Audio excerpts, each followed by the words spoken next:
difficult task because of the steepness of the hills.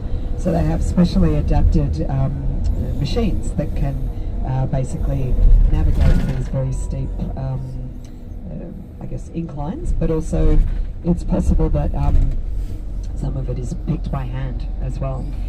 So we're starting to come close to where we're going to drop down onto the banks of the Rhine. We're just passing through a wee town, well, not that small actually. This place is called Bingen.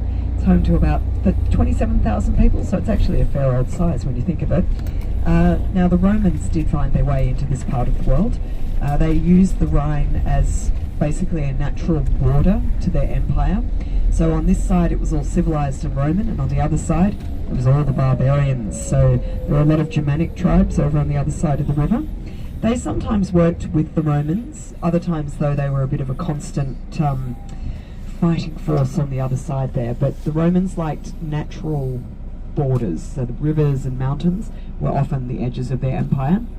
The Romans went very far, all the way up sort of to the north of where we are on this side of the Rhine, into what is now France, and they went across into England.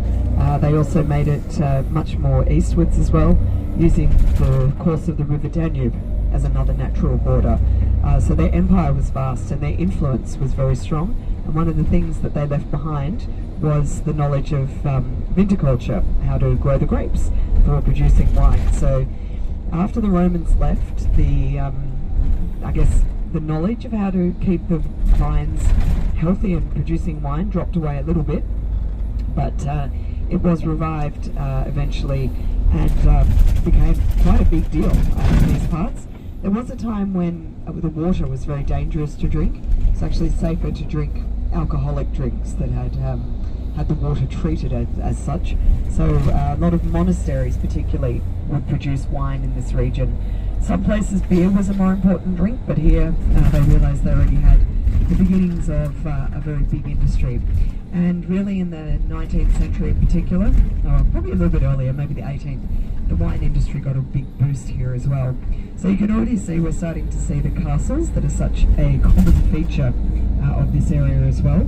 There'll be so many along the way you'll lose track of them. But the one that we're looking at across the way there on the right hand side is called